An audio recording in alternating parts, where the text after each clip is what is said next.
We are back. We took a small break last month to train and participate in Evo. If you didn't know, I am an avid fighting game enthusiast.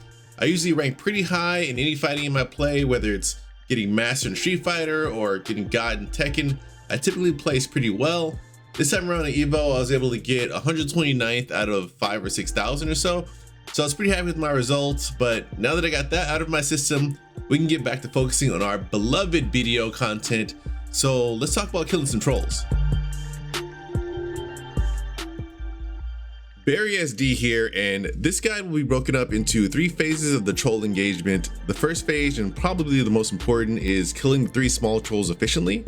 My method is I like to back attack one troll with a very small buffing combo of Silent Breach and Crown Kick. It's crucial that I have all of my important PV add-ons like Monster AP, Crit, and Attack Speed on those skills, because if I do, then as long as I'm using Piercing Fang and Sand Slicer during my movement, I'll be prepared for a fully buffed Serpent's Coil before the trolls even start moving. So in theory, once we're fully buffed, we dash into the middle of the pack and start AoEing with Serpent's Coil, Condemnation, and Staring Sand, and then Prophecy Blade.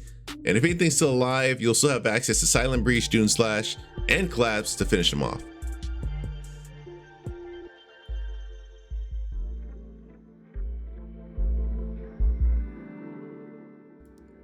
Unlike other classes that can DPS the big troll constantly during this phase, we find ourselves very reliant on the damage of Serpent Coil to kill this enemy.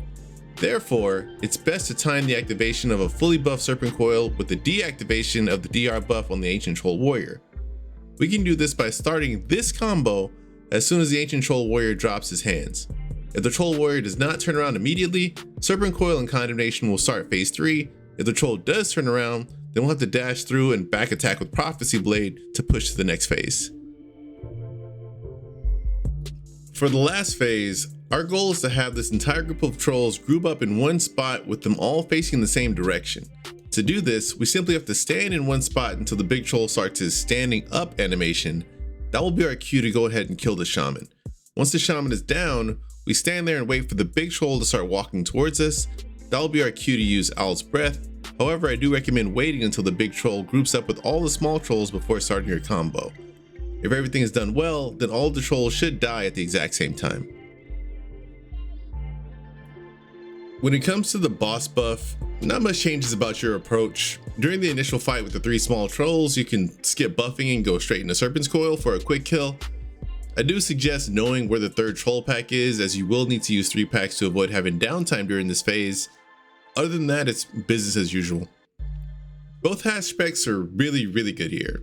However, Awaken Hash is so fun here because every time I pull a pack, I feel like there's something I can improve on, whether it's like positioning or timing of Owl's Breath. There's always something I can do to be better or faster. And for me, that's what keeps me interested in the spot and drives me to want to farm there, more and more. So as always, if you like this kind of content, please like, subscribe, and follow. It really helps the channel when you do, and most of all, it really helps my motivation to continue making content for our community. So as always, thanks so much for watching.